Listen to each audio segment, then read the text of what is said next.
You know, Jumai, when Nigeria first unveiled its national food systems transformation pathway back in 2021, the idea sounded ambitious, almost too ambitious. Yeah, but look where we are. How far we've come, exactly. And what started as a bold vision to grow more food at home and strengthen our food chain is now coming to life. Families are planting their own vegetables. Schools are running gardening clubs, and farmers are finally getting better tools and training. And it is that long-awaited shift from dependency to self-sufficiency, and it's inspiring to see the momentum building across the country. I remember when we were in school, we had that agricultural club. Indeed. Where we had our little farms there. And that's what makes Operation Feed Yourself such a standout initiative. It is not just a campaign, it's a movement, from city rooftops to rural backyards. And Nigerians are rediscovering the power of growing their own food. The government is even providing weather and soil data through NIMET and the Agricultural Ministry, so farmers and families can plan smarter climate change farming. Yes, indeed, it is practical, it is personal, and it is patriotic. Imagine if every household becomes a little engine of food security. Now, experts insist this is how nations feed themselves and stay resilient. Exactly, and you know, Israel is a typical example, you know, on how they have smart climate change farming. And then there's the mega farm revolution, bringing technology, energy, and pride back to the land. And young people are now seeing farming as innovation, not just labor. We are talking about drones, irrigation systems, and digital mapping. And it is a complete rebrand of agriculture with partners like IFAD, FAO, and WFP backing Nigeria's food transformation. Now the results are now new jobs, stronger rural economies, and renewed hope. And as the world marks World Food Day, it is worth celebrating how Nigeria is rewriting her own food story. A story that is rooted in resilience, driven by innovation, and powered by the people who believe our nation can feed itself and thrive. So today we turn attention to strategies that can help Nigeria build sustainable food systems in the country. Welcome to Good Morning Nigeria. I am Victor Azu. And I'm Juma Yusufa John Victor to welcome you to the program. We're reaching you live on the network service of the NTA. You're watching Good Morning Nigeria on the network service of the NTA. And our conversation tonight is on building sustainable food systems in Nigeria. Now let's take this background report to push the conversation by Oyeyemi Ajayi.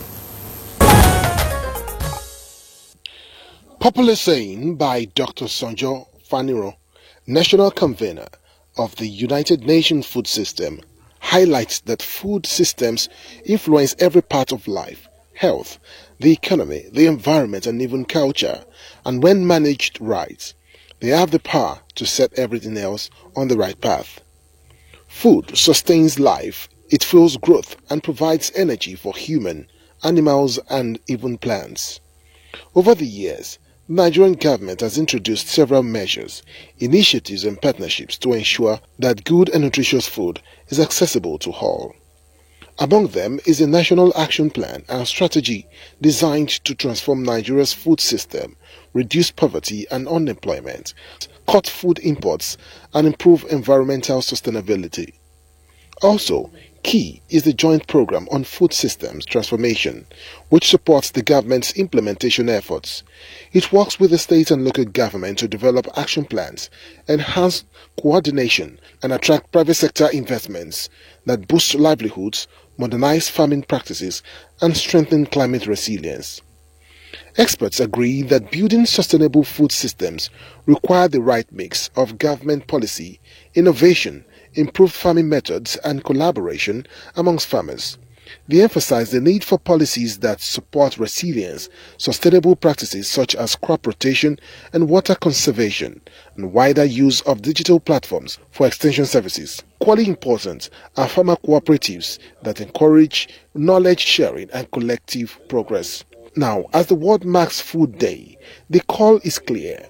Everyone must play a role in making food available, affordable and sustainable for all.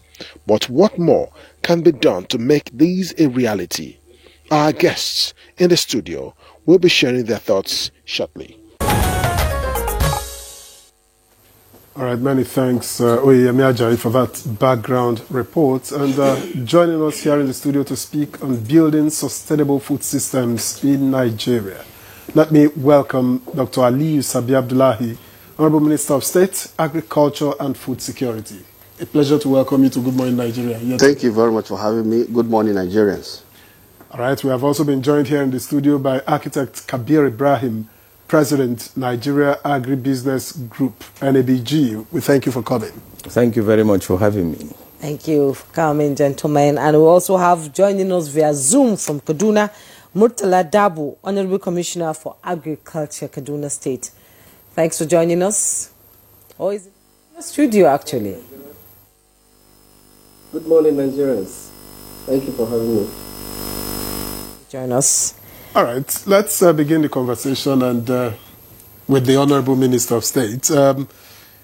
This initiative was launched in 2021. How far would you say we have come in 2025? All right. First, today, is 16th October. Mm-hmm. And the Food and Agriculture Organization of the United Nations has declared 16th October every year as World Food Day. And so today we are celebrating World Food Day, even though we started the event yesterday with field visit to farms around the FCT. So to commemorate this, permit me to share this. Okay. Okay. We are starting on the sharing note. So on the sharing note, yes. All right. I hope this will fit. Well. I hope I can fit it like the Honorable Ministers. Yes, just expand the back. I hope it looks good. Expand the back. Expand the back, yeah. Expand the back a bit. Expand the back, yes. Let me do it for you. I'll cope. Okay. All right. Yes. You can see the lady has already... Yes, of course. I just put it on. Just leave it there. We're getting there. All right. Honorable Minister. All right. So the issue is, the issue of sustainable food system is at the heart of President Bola Ahmed Tinubu's renewed hope agenda with respect to food security. Okay. And the vision is for Nigeria to attain food sovereignty. Okay. And so food sovereignty means you as a nation have been able to identify all your various food sources and you are able to produce them, meet the demands of your own citizens within the definition of food security, which is food being available, food being accessible, food being affordable, but most importantly also food being available in the right mix for the nutritional component and on a sustainable basis. Okay. Now, the moment you are able to attain this, then as a nation you've attained food sovereignty. And like the president will always say, he desires a nation where no one goes to bed hungry. So all of this have shown clearly that President Bola Ahmed Tinubu is deeply, deeply concerned about the welfare of Nigerians. And of course, you know, immediately he came on board because of the food inflation and all those crises. He declared a state of emergency. And that state of emergency, we're still on it. In essence, we are looking for ingrown solutions. And so for us as a Federal Ministry of Agriculture and Food Security, of course, you know that also is part of the name change. People may think it's not significant. It's significant because by bringing in food security, you are saying that, look, we want food security to be a major interest. And of course, this is right because if you check the Nigerian Constitution, it says the welfare and security of the citizens is the primary purpose of governance. And if you look at welfare, that's where you are talking about well-being. We are talking about food. So I think for us as a ministry, we've also reviewed all the things we have been doing. And you remember, upon assumption of office, based on that review, we actually came out with line of activities we want to be doing. And myself and my brother, Senator Abubakar Kyari, we knew quite well that our job is to ensure how we can bring in solutions to solving or providing those things that will attain the vision the president wants. So what we are dealing with now is a bouquet of programs and activities or initiatives that is designed to help solve these problems. The problem of Nigerian farmers clearly is that they have low yield. In essence, the productivity, or if you want to be technical, the total farmer productivity, okay, is low. Which means if you take maize, for example, if the average yield in other places is 7 tons or 9 tons, how much is Nigerian farmer getting? He's getting something low. So, and it's the same for almost all our commodities.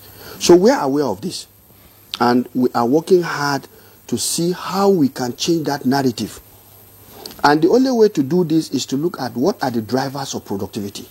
The drivers of productivity is not just even the input. We have now gone back to basics.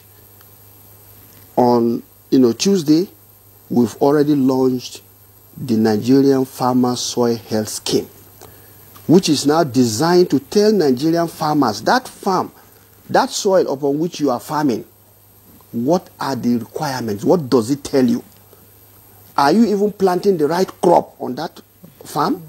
What are you planting? So the soil scheme is designed to help farmers have an understanding of what their farm in terms of the soil is, in terms of the nutrient requirement, in terms of the crop requirement that they can plant there. And at the end of the day, it will help them to cut down cost. Because right now, our farmers are just using broadcast method. They just broadcast. Whether it is the type of fertilizer or is not, they don't care. So we want them to now have that understanding that no, you can be specific. Okay. And that is within the ambit of what we call precision agriculture. So we are building the foundation. And if you look at the tractorization program again, the mechanization rate of the country was about 0.27 horsepower per hectare, which is abysmally low even for African standard. So the president has taken this head on again. We are having the tractors, they are in country, and as I speak to you, we are working at a program, because I know people will ask, yes, but the tractors have not gone. No, we are working at a program such that at the end of the day, the right farmers, the people who deserve it, and I'm happy the president of the All Farmers Association is here. We are concerned. It's not just to come and make it political. We want the farmers to have it. So we are developing a program. It's currently being done. So that at the end of the day, when this thing is rolled out, those who desire to have these things at the grassroots where farming activity takes place, they will be the ones to get benefit from it. So you can see I'm talking about this. Then in terms of input, we've also rolled out the fact that we want all year-round farming. Because during rainy season and some little dry season is not, no, we are not talking about all year-round farming. So even with the flooding, we are now working out strategies upon which we can now start having water harvesting structures. Rather than the flood serving as disaster, we will turn it on its head and make it an opportunity for growth. Climate smart. Climate smart. So the component of, yes, climate smart agriculture entails a lot of things. So we need to bring out all of these things together, one complementing the other, one supporting the other, and in synergy, we will now be able to put the Nigerian farmer at the heart of our agricultural policy and program implementation. So we've kickstarted giving them input, fertilizers, chemicals, equipment, small-scale equipment, to enable them carry out their activities in the farms.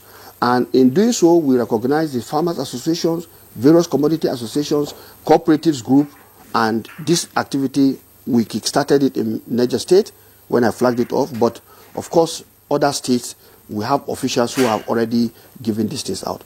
So, in essence, what we are trying to do is we know where the problems were, and we are trying gradually to shift away from all of these formal methods of things that have never taken us anywhere to a more sustainable path that will allow agriculture to provide the growth we need. After all, the president is desirous of having a $1 trillion economy.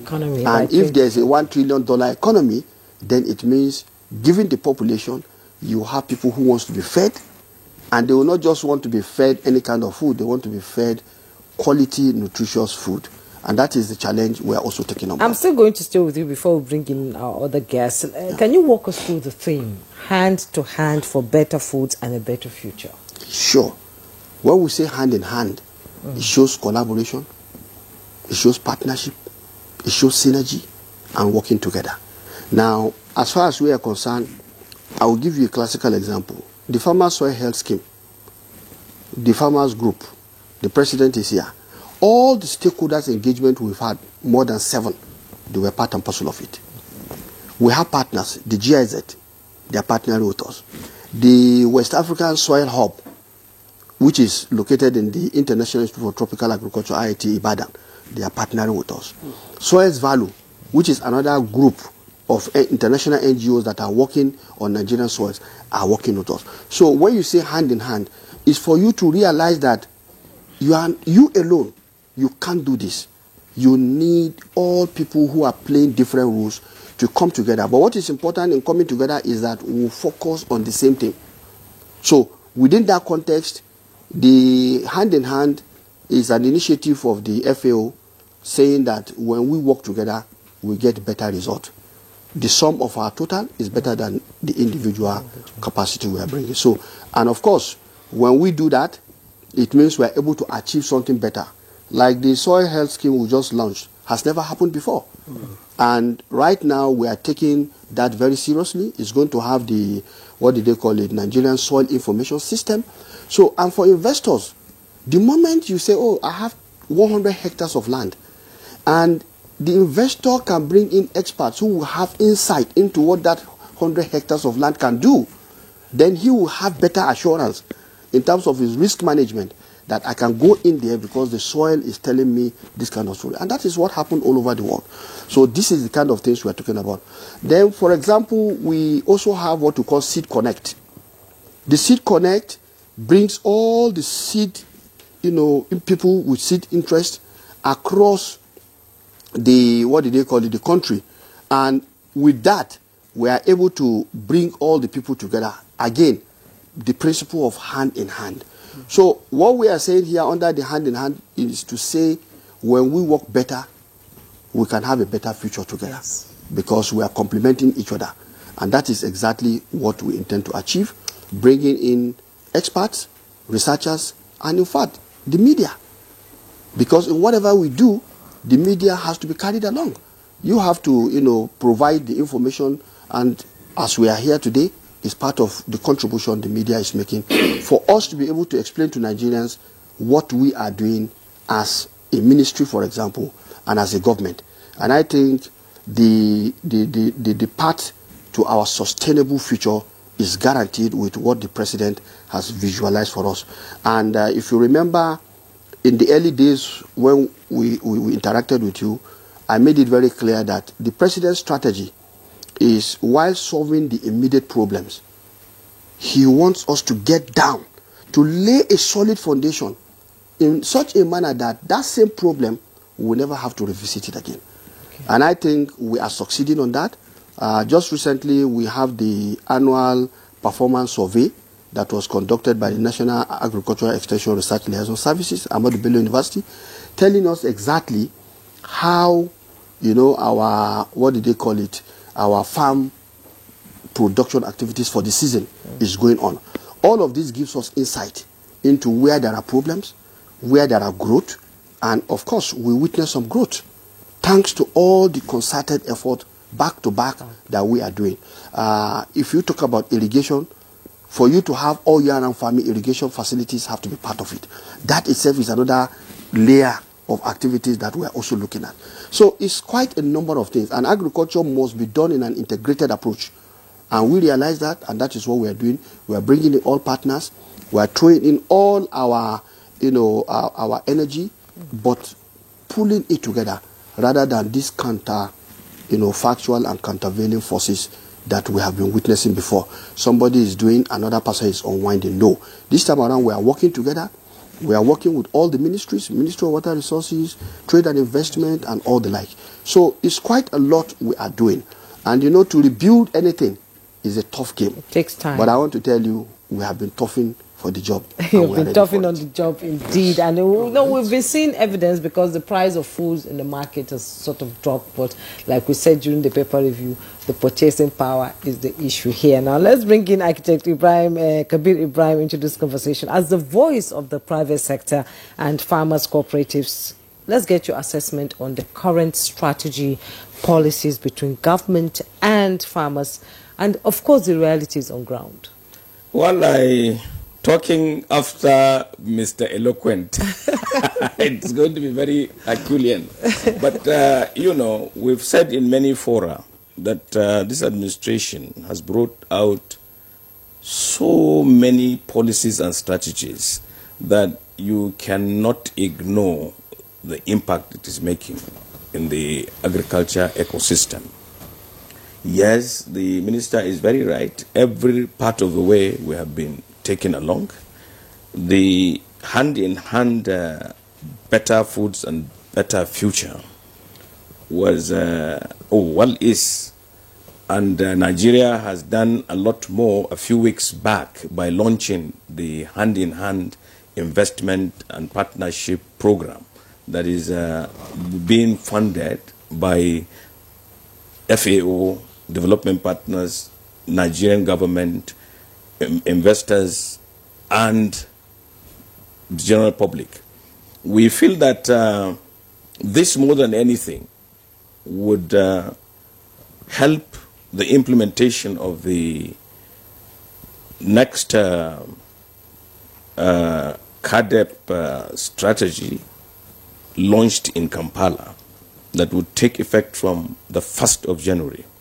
Now, the agri-food system definitely has challenges and is not only a Nigerian thing.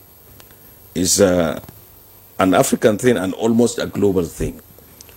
You started by asking the minister the strategy from 2021. Let us remember that the UN Secretary General implored all nations of the world to work on the agri-food system because of what happened in COVID-19.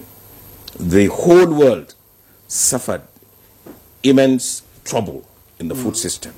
Now, Nigeria was able to come out of that because of the resilience of the farmers.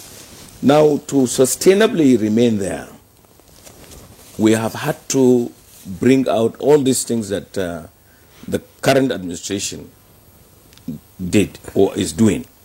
Now, there is no better arrangement than the National Farmers Soil Health Scheme, because the price of input has made it very, very difficult for the food system to really grow and feed the 230 million people we have today. And mark you, in about 25 years, we will be 400 million. So it is better to really look at this with this gamut of possibilities so that we will cater for the generation that will even join us. Now, I will want to look at it from the private sector point of view. The private sector must be incentivized to really invest sustainably. And this will be driven by a consistency in policies. If anybody brings their money to invest in the ecosystem, they must feel that this is sustainable. This is the legacy they can leave behind for generations to come. We hope that whatever administration comes after this will keep all these policies for all time and then churn out new ones, better if they are, to replace whatever was there. But if you jettison policies, You're talking you cause now. lethargy to producers and to investors, and even sometimes to even government functionaries. I mean, if my friend, the Honorable Minister, did not find a good medium to be able to really deploy his God-given resources, he would not be able to do it. But he's got this encouragement. And then the Federal Ministry of Agriculture and any arm of the federal government is supposed to just do the needful in creating a level playing field for everybody to come and play, and that will bring sustainability.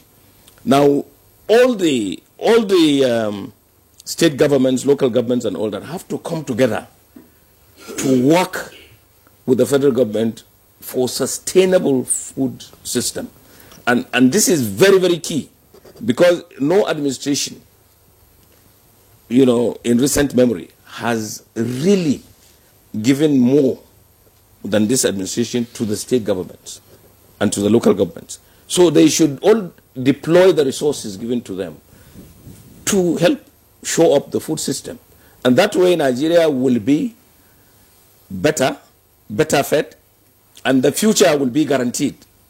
Going, you know, tying it up to the theme of the World Food Day. The World Food Day essentially is to remind everybody that there is hunger in the world, and you must do something to make sure that there is equity, that all persons have a right to food and they get the right balance of food. And this is why I think this day is unique, and this is why we are here, and this is why I'm talking from different perspectives, as a farmer, as an entrepreneur in business, and as a Nigerian. I am telling everyone that it is important that we all come together, hand in hand, work all together, coalesce to make our agri-food system better. All right, thank you very much, Architect Kabir Ibrahim. And let's quickly get to Kaduna to get views of Honorable Murtala Dabo, the Kaduna State Commissioner for Agriculture. Thank you very much for your patience. Now, Kaduna is fast becoming one of the powerhouses of, you know, food in northern Nigeria. And I'm wondering what is driving this momentum right there in Kaduna, and how the state is positioning itself in the national food security agenda.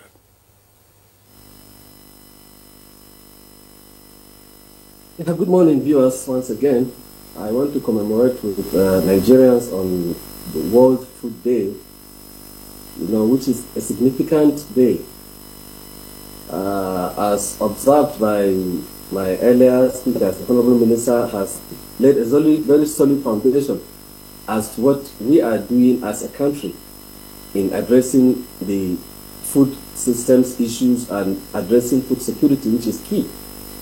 It is worrisome to note that an estimated 673 million people are hungry. I mean, live in hunger globally.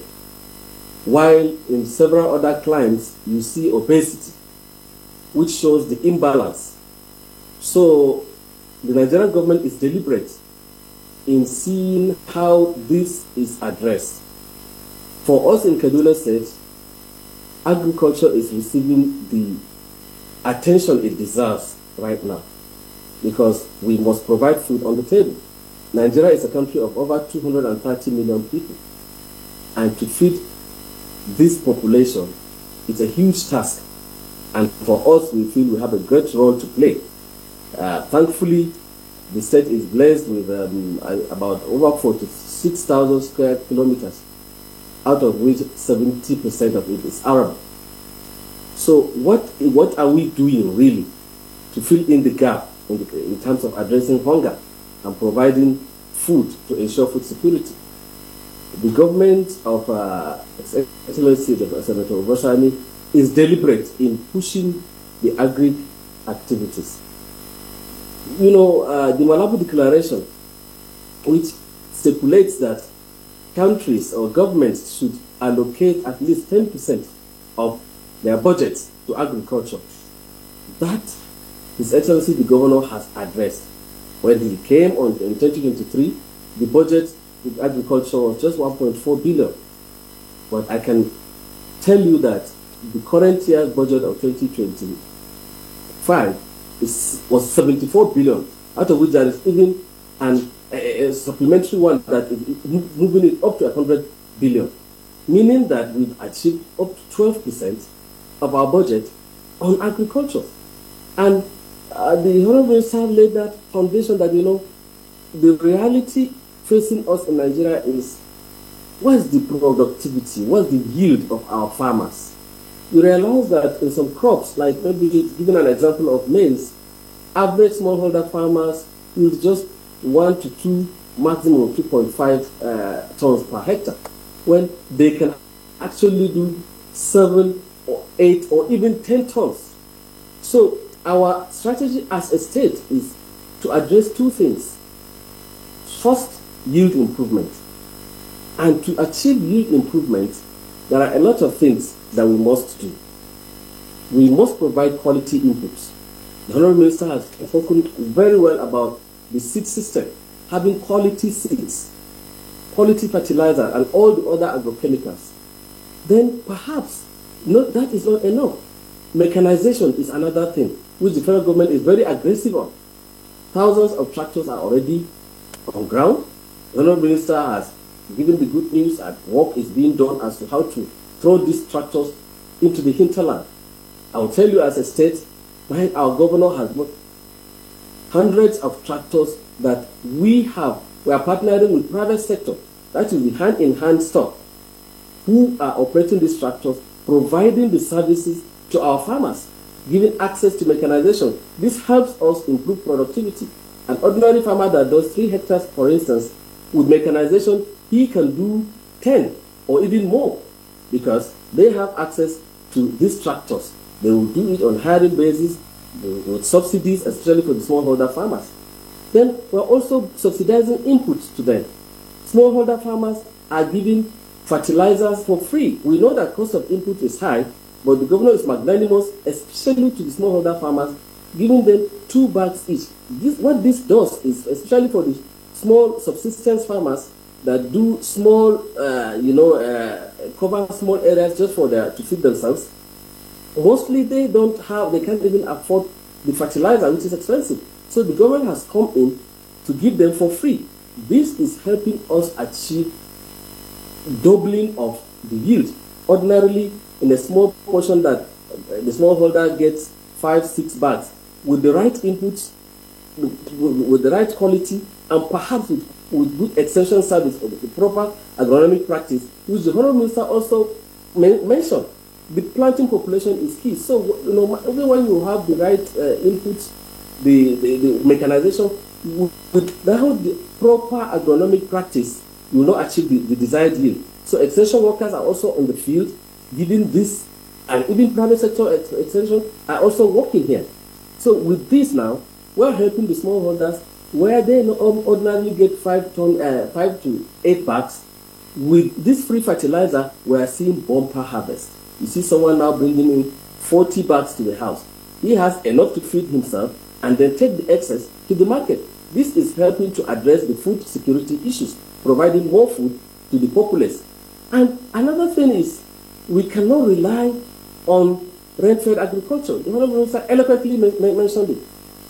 A country of over 200 million people, we cannot rely on rent-fed agriculture. All year round is the way to go. And the federal government is very aggressive now, trying to see how all the water bodies, irrigable lands are being expanded with the Ministry of Water Resources is aggressive on that. And then for us here in the state, we are desilting our dams to increase the carrying capacity of the water, and also repairing our irrigation schemes. We are also supporting the dry season farmers with a lot of things, solar-powered pumping machines for free. We are giving the farmers cooperatives. We did it last year, and we're planning for this year, and all this is helping to boost the productivity, and it will help us achieve food security and even nutrition security ultimately.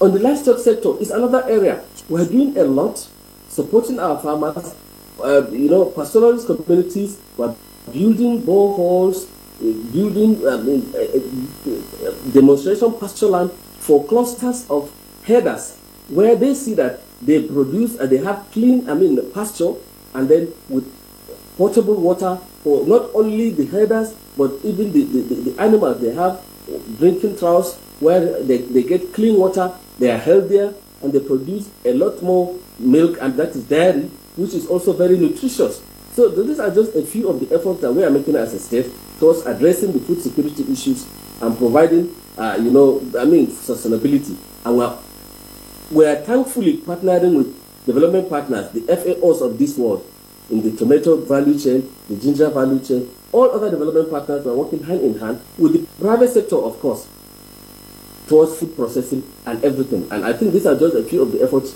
we are making as a state towards addressing the food security issues globally. All right, thank you very much. But I want to stay with you one more time. And I'm wondering, insecurity is also a big issue in Kaduna and, of course, generally in that region. How is this impacting your drive towards food security in Kaduna? Truly, insecurity is a factor, having access to the farmland. But I will tell you the good news. His Excellency, the Governor, has brought the Kaduna model for the peace. And this we are seeing a lot of mileage.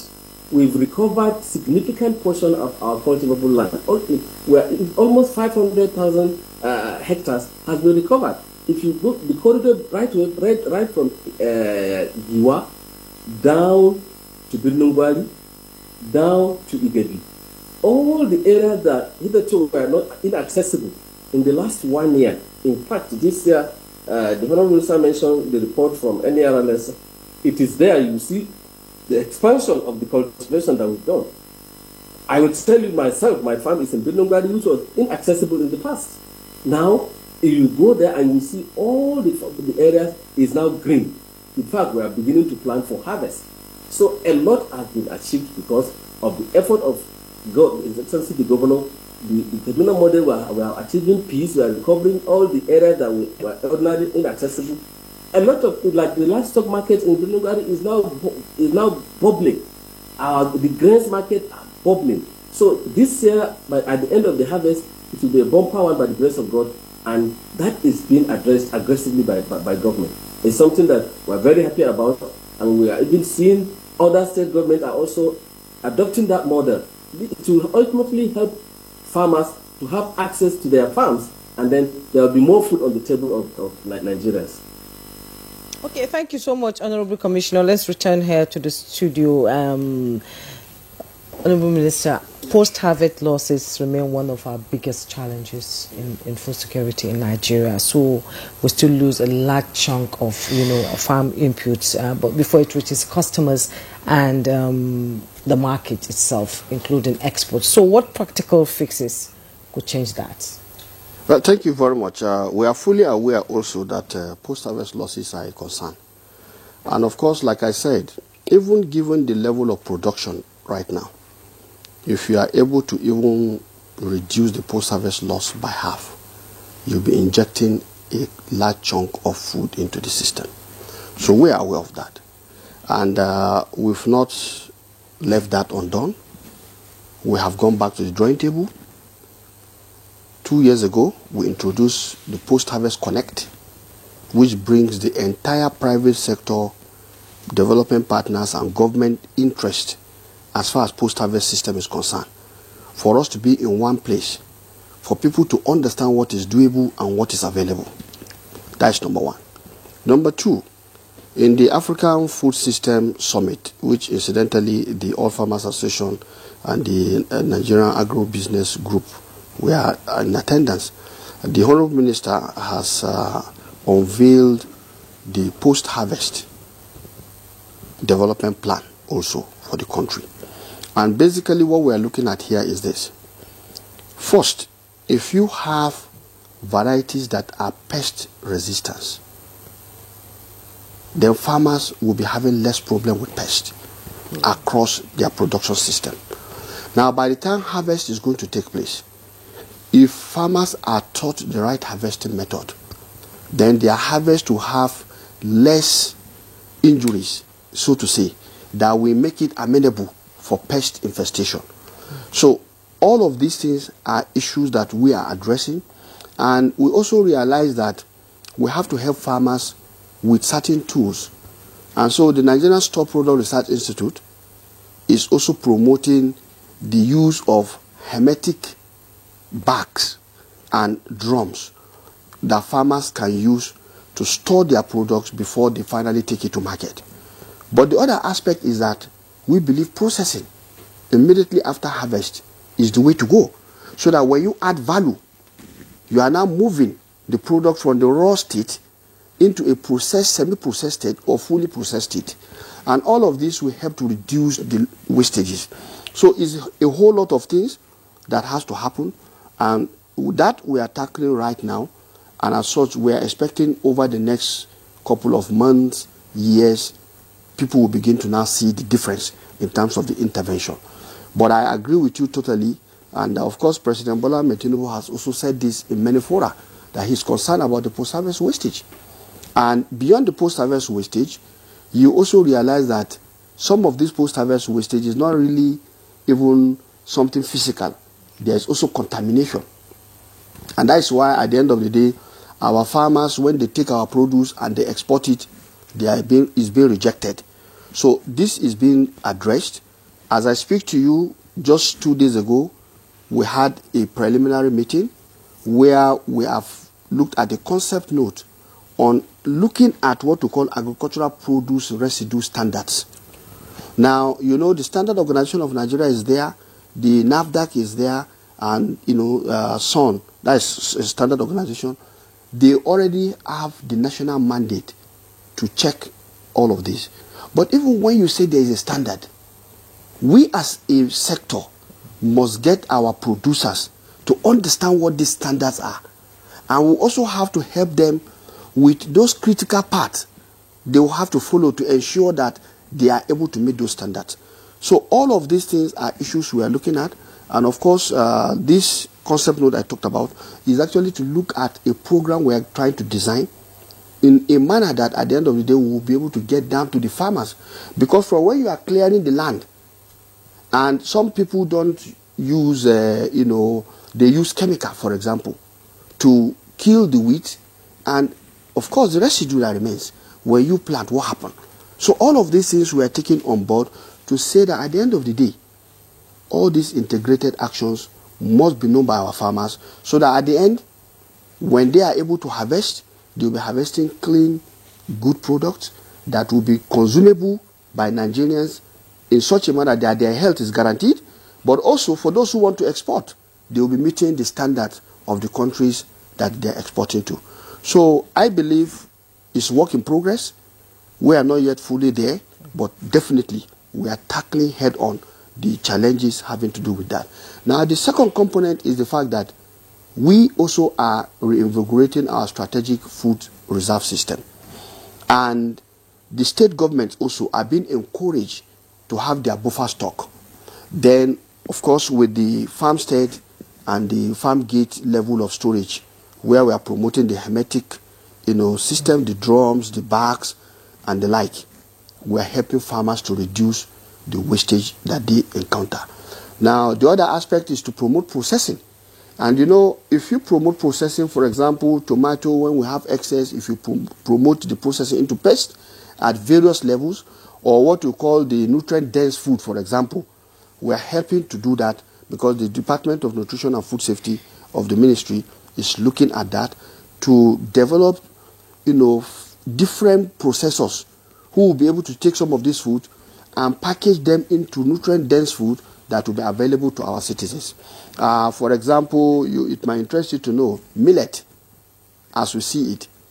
There is a recipe that has now been put together, a whole compendium put together to showcase 110 recipes from maize in such a manner that the nutritional value of maize is being brought to bear. Now, when you have these kind of things, then you are helping farmers to move away from storage that will lead to wastage into products that can be consumed by our citizens, further promoting sustainable food system, but of course guaranteeing food security, as we have been saying. All right, thank you very much, Honorable Minister. Let me get to Architect Kabir Ibrahim. Access to finance remains one of the toughest barriers for entrepreneurs, agripreneurs, and for people in business. So what fresh models of financing or partnerships, you know, is the NABG exploring to make agribusiness more viable for your members? Well, we encourage our people to approach the Farmers Bank that is in the making. And that is... in the making? Yeah, it's going to be the Farmers Bank ultimately.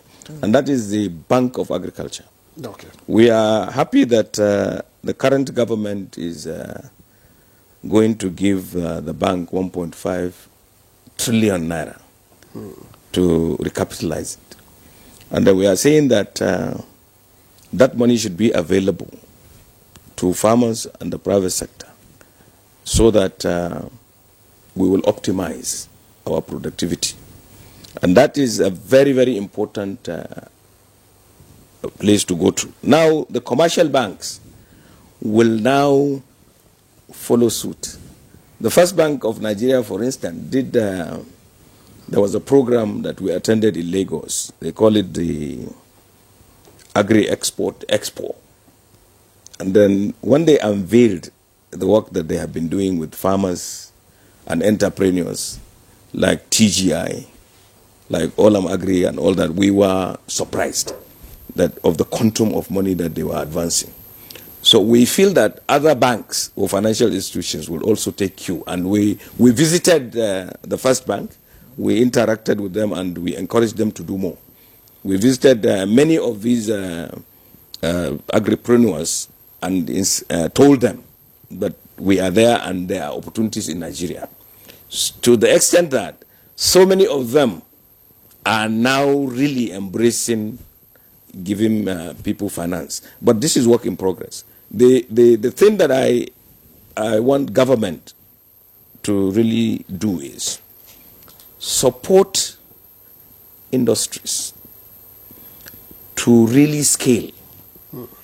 And then the support to the smallholder farmers and small processors should also be scaled so that the industrialized sector will take off what the smallholder farmers and small-scale producers produce, to the extent that Nigeria will be the hub first for Africa and then for the world. Because the potential of Nigeria's agriculture is immense. You will not understand it until you probably look at what is happening. I will give you the example of sesame. Some countries are saying that our sesame has a lot of residue and all that, and some of it is even dumped in the ocean. But I know countries that are making good money from our own sesame, and they claim that it's their own sesame. So, you know, everybody does what is called limited protectionism.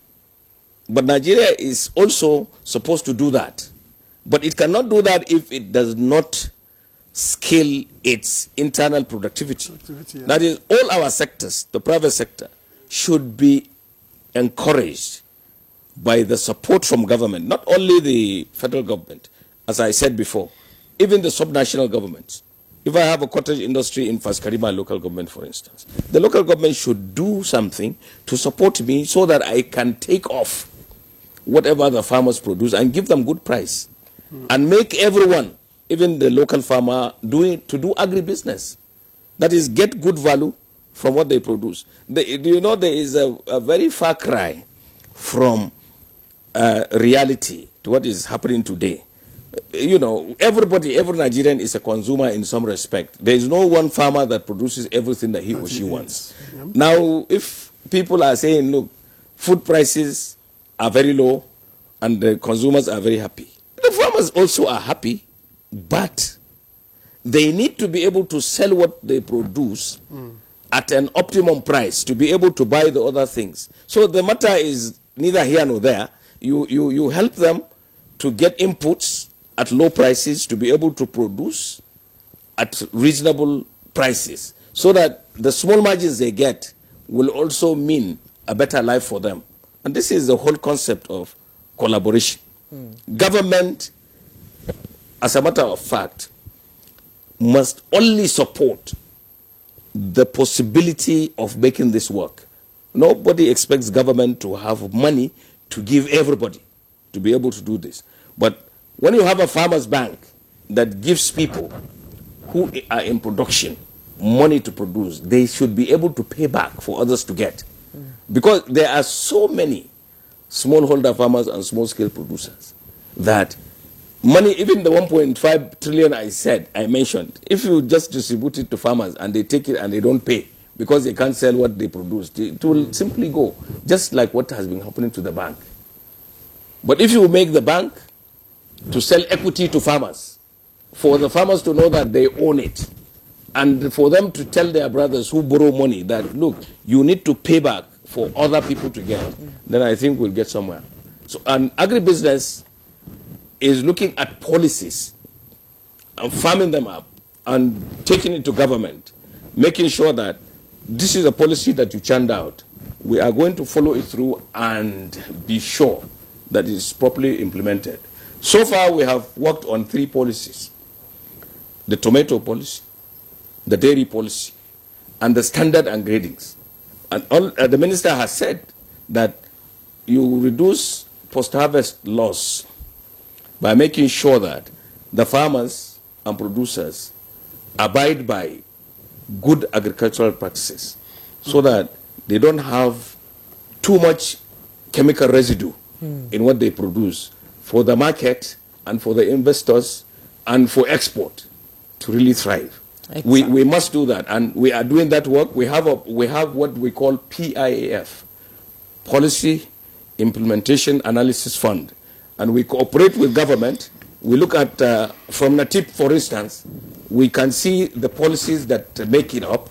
We look at those important ones, we analyze them, we put a template, we have a toolkit, we put it, we see where we need to add, we need where to reduce some impact, and then we tell government, please, we are going to follow through this. And government is very desirous of it because we did the presidential roundtable. We gave the ministry copies of this to transmit to the president. But this is work in progress. Nigeria will get to wherever other countries that are important are, the United States, but it will take time. All these things, when they are done properly, implemented transparently and properly, and with everybody working hand in hand, we will definitely be a first world because we have the land, we have the population, we have the will and the resilience. Yes, absolutely. You want to add to it? Yes. Just because you talk about access to finance, this is one plank of it. And of course, the Bank of Agriculture is currently receiving the highest level of attention to come out in a manner that it will be useful to the Nigerian farmers. But at the other side of it also, you know, we have the cooperative sector, and we have the Renewed Hope Cooperative Reform and Revamp Program. Now, one of the planks of the Renewed Hope Cooperative Reform and Revamp Program is to see how we are going to revive the cooperative sector in such a manner that at the end of the day, we'll also have the Cooperative Bank of Nigeria. And here, I just came back 2 weeks ago from, I think about 10 days ago from Kenya, where we have the African Ministerial Cooperative Conference looking at the cooperative sector. And incidentally, a Nigerian was, elected as the president of the International Cooperative Alliance Africa. Now, one of the things we intend to do is we've studied the cooperative model of Kenya, where they have a very strong financial system in the cooperative movement. They have the cooperative bank, which has been operational. They have the savings and credit cooperative societies. So we also desire to have that. We've done the stakeholder engagement across the entire country, and the entire cooperative movement of Nigeria is interested in having the cooperative bank operated by the cooperatives, owned by the cooperatives, within the cooperative principles. So, and here, when you do that, it means you'll be able to afford mobilization of, resources from the cooperatives, and this will be made available to producers in the agriculture, because in Nigeria, the bulk of our cooperatives are actually agricultural cooperatives. So that is also another window we are working on. And our intentment here is, of course, if we are able to get the strong cooperative, societies in place, they are having training. We are, reforming the National Cooperative Development Center so that continuously there will be training of cooperators to manage to regulate themselves and to ensure that there is transparency. We are actually even introducing digitization, that all cooperative societies will have a unique number, an identifier, registered in each state, but of course properly identified. That way, the sharp practices that have characterized some of the past operations will be removed, because up to today, if you go down, our citizens are doing this cooperative in different forms.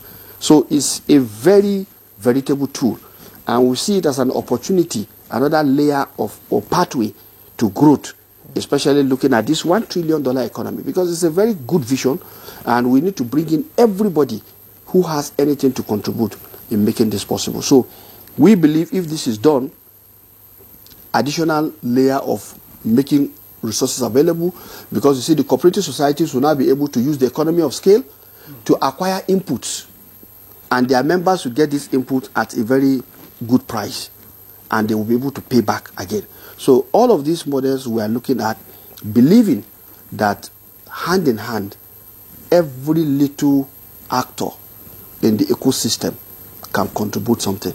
And if we bring everybody together, then we are working together and pulling in the same direction.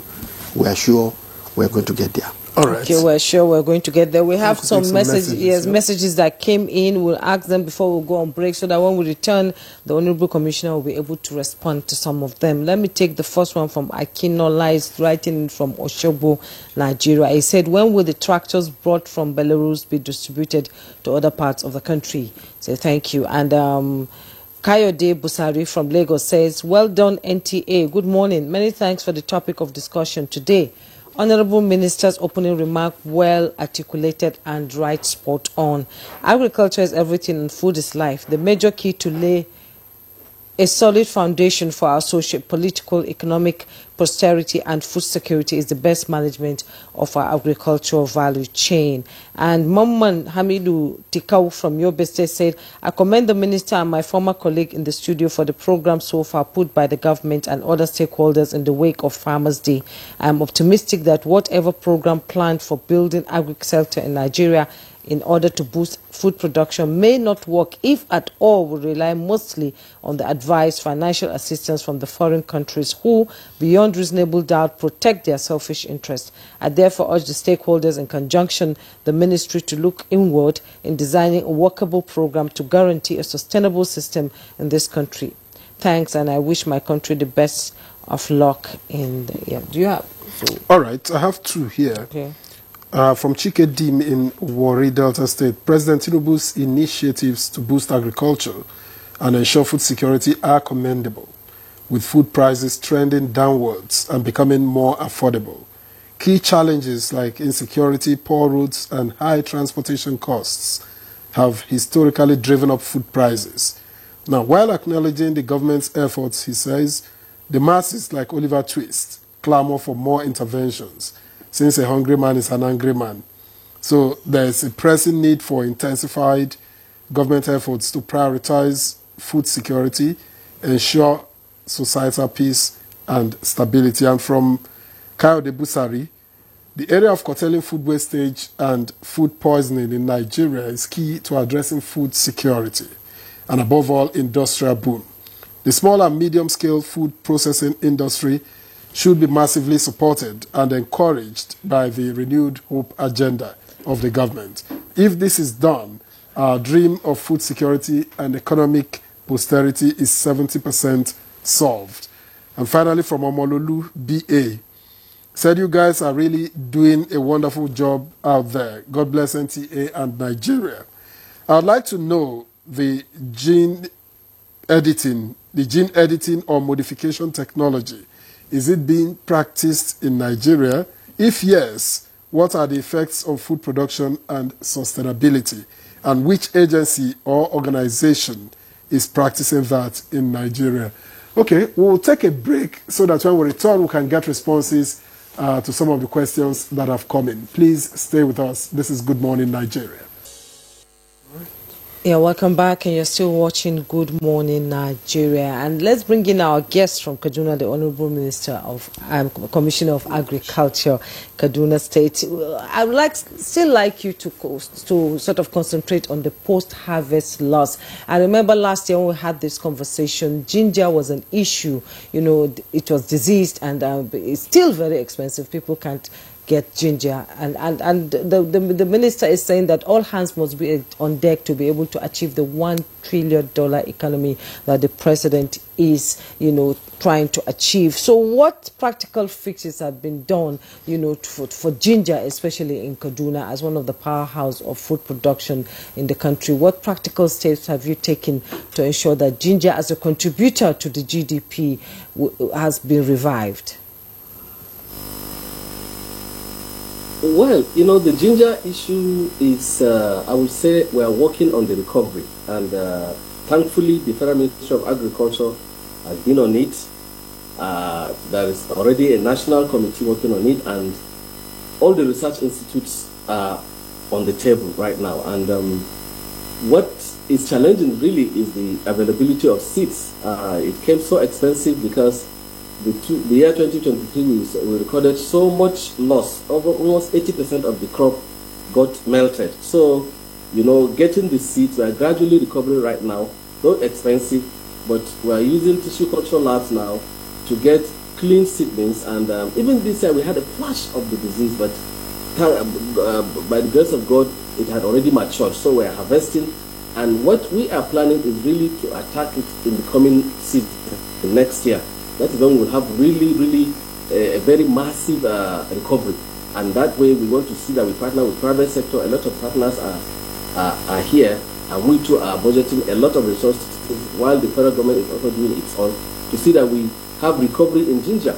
And to address the issue of post-harvest losses, as you said, is in a global way, I mean, in a holistic way as a state, we have almost close to 200 warehouses, that some of them instead of dilapidation. That's where, hand in hand, we came into partnership with an Indian agro-logistics company. They are now managing all these warehouses, upgrading them, and what we achieve here is that, look, on harvest, there are safe places under good conditions where you can keep your produce. And we are launching, what do you call it, warehouse receipt system, which is also another fantastic and innovative way of financing, where our farmers now on harvest, they will bring all their produce into the warehouse, graded and cleaned in a very safe place. With it, they are given a receipt. With that receipt, they can discount it with any bank to get whatever portion of it that they want, which, because the security is the warehouse, I mean, is the receipt. So that is a good creative way of having financing into agriculture, and this is really good. And another thing we are taking as a state to address post-harvest losses is connecting the rural roads, because mostly after harvest, before you travel to the market, much of the produce gets rotten. Okay, we seem to have an issue with the audio of the Honorable Commissioner here in Kaduna. Before we bring in the Honorable Minister, we have some. While you respond to the ones we read, we have some that came in, and let me read it from Hyacinth Nwafuru from Abakaliki. Said the federal government has been doing much to enhance agricultural investment and production at the rural farmer level in the last 10 years, but the assistance made for the farmers is often diverted by some corrupt politicians. He therefore suggests, one, that the link between the federal government and the farmer is changed, and then agri-subsidies, financial assistance, etc., all forms of empowerment must all for the masses should be channeled through the churches and mosques, as he's saying, and not through the politicians anymore. And the same should be done for equipment and money spent meant for unskilled trainees. And he also said the federal government, he's suggesting that the link between the federal government and the farmers should be changed. And that's from Hyacinth Abakaliki. Engineer Ikeju Olabuju, they said the Nigerian food system would, without any doubt, is built on resilience that is sustained. This was evident when we locked borders and during COVID-19.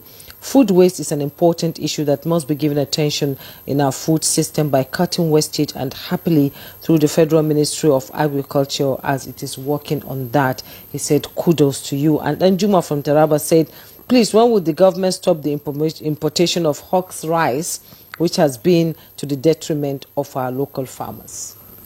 Well, thank you very much. I think first let's thank the various Nigerians who actually listened and they've asked these questions. And all of these questions will help us to really go back and even, review some of the things we are doing. But let me say at the outset, I think the aspect of distribution of input, for example, our current method, like I said, we flagged off the distribution of input in Niger State, Mina. And what we did was we went back to the various farmers' commodity associations. We reviewed them, look at the ones that are genuine. The president of AFAN is here.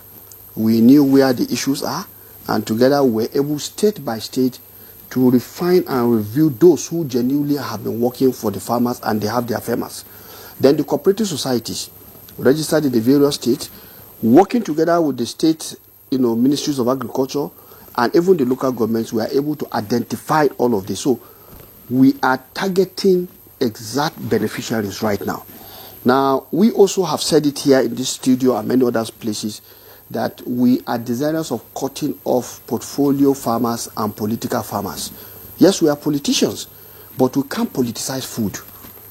And if the president said he desires a nation where no one goes to bed hungry, then it means he wants everybody, both those who voted and those who did not vote him. He's talking about the nation. So we can't politicize food. And within that context, we realize that we need to deal with the right people. So we are tackling that head on. And I want to assure whoever, that is hyacinth, that we are dealing with the right categories of people, because we want people who are farmers, who will directly get this in and go to use it.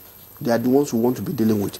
And of course, we are also working to make sure that we have a database of farmers. Like I said, that of the cooperatives, each cooperative society, we are going to digitize. We are going to know who is doing what, and the regulation is going to come on force so that we'll be able to monitor whatever everybody is doing. We intend to ensure that there is a network of, relationship between the federal agri officers, state agri officers, and local government agri officers. We will soon be unveiling that plan very soon because we are working with them. It's work in progress. Now, I think somebody was asking about gene editing or something. Yes. I know most times when these questions are asked, people are always looking at, GMO. Honestly, let me say that right now, the products we are having are improved varieties. And we have research institutes. Research institutes is where we carry out research. And gene editing is a technology for doing research. So if our researchers are able to develop in-country technologies using gene editing, definitely they will be doing that based on protocol and based on the fact that there are systems in place to ensure that what you are doing is healthy. Because we know people are concerned about bringing in things that are unhealthy. Now, in biotechnology, there's what they call the principle of substantial equivalence. If you have been eating something, that we are eating all this food is because we made people eating it and it's not doing anything to them. That's why we are able to eat. So in biotechnology, even if you develop a technology, you must develop a technology that will go through a process of, say, substantial equivalence is showing that this thing is healthy. And the area where people have challenge is what we call the genetic use restriction technologies. That one where they do the gene editing or other biotechnological method to say that, okay, before you use this, I have a chemical that if you don't buy from me, you will not be able to use that. We are not having that here. And no country is going to accept that kind of technology, the GURTs as they call it, to be used. So I know for a fact that Nigeria has done what needs to be done in line with the Cartagena Protocol and all other protocols that have been put in place to ensure that biosafety is in place. And that's why we have the Biosafety Management Agency that will enforce anybody using anything biotechnology. There is an enforcement procedure and there are protocols. The Varietal Release Committee can only release something that has gone through the right protocol. It is found to be safe. It is found to be useful to Nigerians. So I think I want Nigerians to be rest assured that government has put in place all measures to ensure that we do the right thing. So we can eat safe. So definitely eat safe. Yes, there's been talk of agro-processing, zones and local. Yes, I want to go So to how go realistic is that vision now? Yes, the SAPZ is actually the way to go. Earlier on, when my colleague here, Architect Kabir, was talking about off-taking. Now, the best off-taking you can have is when you have agro-processing zone, where you have agro-processing industry put in place, where every other product that is produced can go into that zone and be refined into various products. Now, doing so, you'll be able to meet the kind of standards both for local consumption and for export. And I think the present SAPZ is receiving the best attention because all state governments have realized that that is the way to go, and they have signed off. In fact, in doing this, you need a private sector off-taker. So the private sector off-taker will be the one to drive it. So it's just a product that is government-enabled, but private sector-driven. So it's not as if government is going to put the money there. And just recently, the former governor of Niger State, Right Honorable Mohammed Umar Bago, and my humble self were in Cotonou, where we went to sign Niger Foods and the, what did they call it, the equivalents in Benin. We are looking at citing a private sector-driven SAPZ agro-industrial zone in Borgu local government of Niger State. Because Borgu also have its own brethren in Benin Republic. And it is in that zone that they were able to get all their raw material for that. So they want to replicate the same thing here. So I think that is the way to go, because overall, at the end of the day, you are able to get everybody to be included in the new growth path while creating value. And we've seen a situation where people who are making $100 have now suddenly become people making $800. That is the kind of growth that can happen. And I think there was also another question around the tractorization. Now, what I want to say is that for our tractors, I've said it earlier, we are currently working to come up with a scheme that will enable us to efficiently and effectively distribute these tractors to get to the right spot where they will be utilized to create that productivity gains we're talking about. The president is saying it with no mistake. He wants farmers to be the people getting the benefit. So we are working on that, and I will say this is the final thing, but that work is in progress, and we have had several meetings, and I know we'll still go back again to review before we finally take the final thing for Mr. President's approval. Now, what Nigerians should take note of is we are, alive to the fact that we know before the next rainy season, these things will have been concluded, because these things came in actually during the rainy season. Yes. So truly, we are not, we are aware of the fact that we need to do the right thing. But we don't want to just rush into giving it out. And at the end of the day, the same Nigerians will come back and say, hey, they've given it to politicians. This thing is being sold out. It's not there. The president is not going to do that. We are not going to do that. What we want to do is to make sure that tractor and even more that will be coming in will be available to serve the purpose of the farmers who will be having their half hectares, 1 hectare, 2 hectares, so that this tractor can serve them.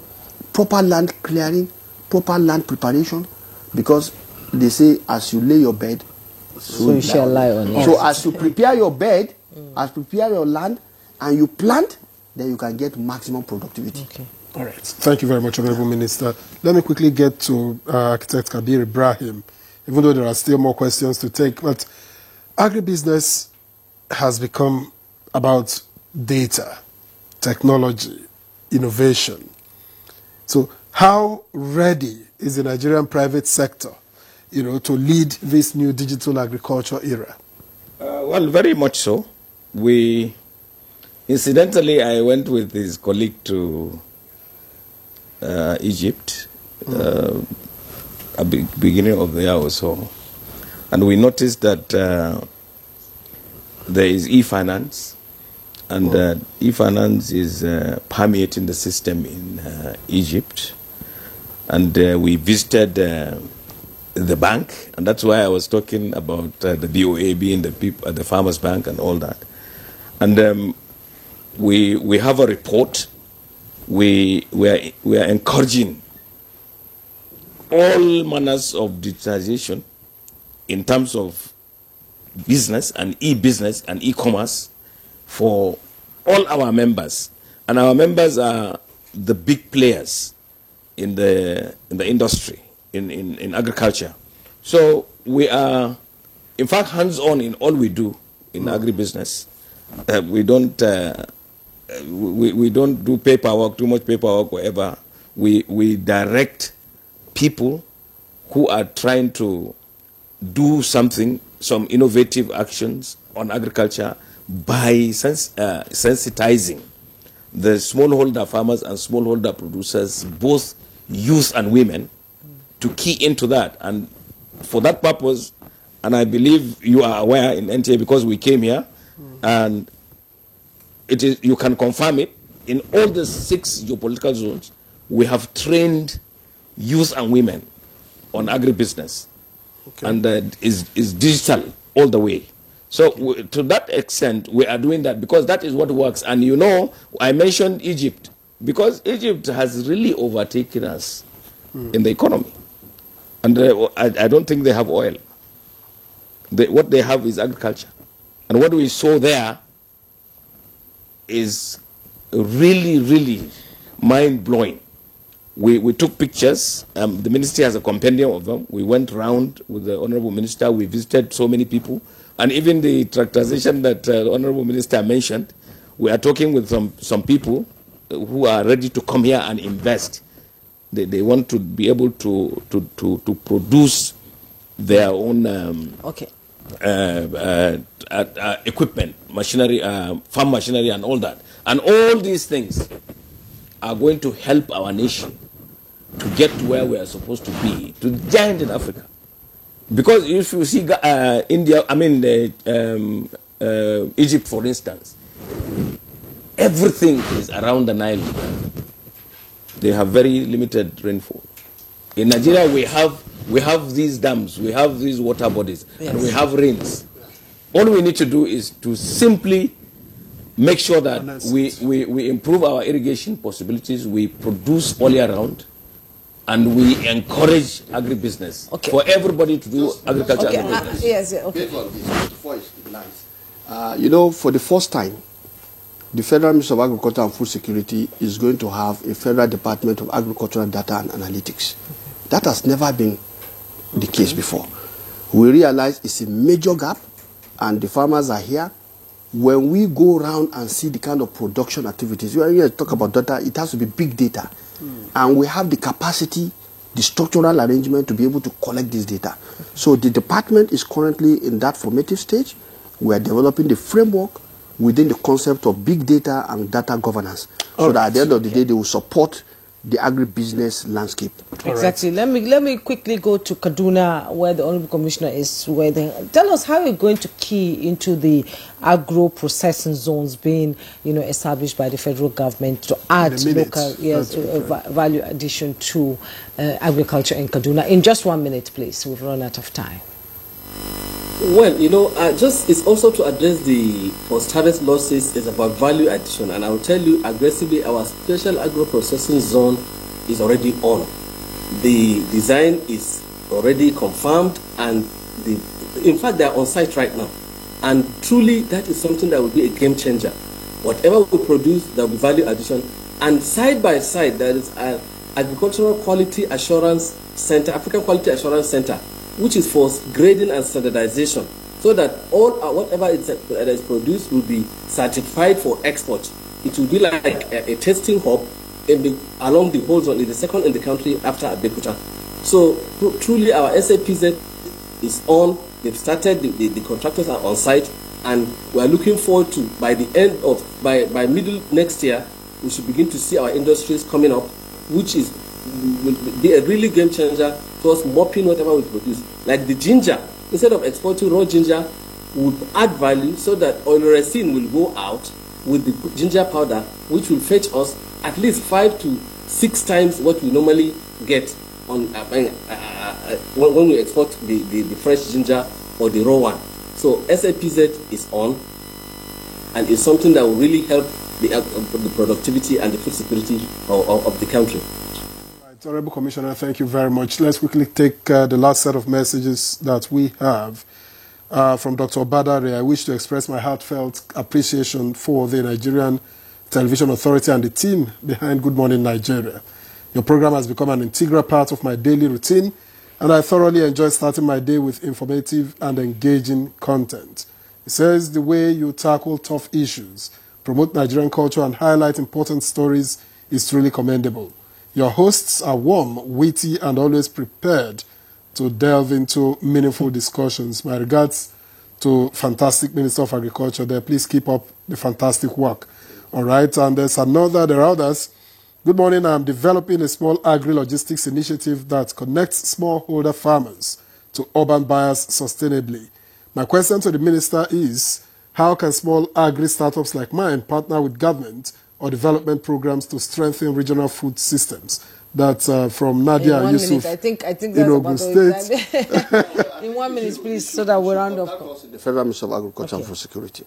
All right. So look, finally, if Nigeria gets let him do a letter. Let him do a letter to my officer. We okay, get back looking to ahead in the next 2 years, where would agriculture well, be? Looking ahead, I want to assure you that we will be able to have an agricultural sector that has increased productivity for Nigerian farmers, where we are able to process more of our foods, and overall, Nigeria will be able to produce what we eat and eat what we produce. That is the vision, and I want to assure you that just yesterday, as part of this World Food Day program, we were in Government Secondary School Karshi, and the Young Farmers Club in that school, they just told us that their own mantra is from the classroom to the community. And that is the kind of agriculture we are also trying to promote, from the classroom to the community. Catch them young is the key here. Dr. Aliyu Sabi Abdullahi, Honorable Minister of State Agriculture and Food Security, as always, it's a pleasure to have you. Thank you very much for having me. Issues of food security. Thank you so much for coming. Actor Kabir Ibrahim, President, Nigeria Agribusiness Group, NABG. Thank you so much. You're welcome. For a vibrant conversation today. And our guest from on Zoom from Kaduna, Murtala Adabo, Honorable Commissioner for Agriculture, Kaduna State. We appreciate your contribution to this conversation. As always, thank you so much. Thank you so much. Thank you. And that's Good Morning Nigeria for today. Thanks so much for your time. And we also thank those who sent their messages. I am Juma Yusuf.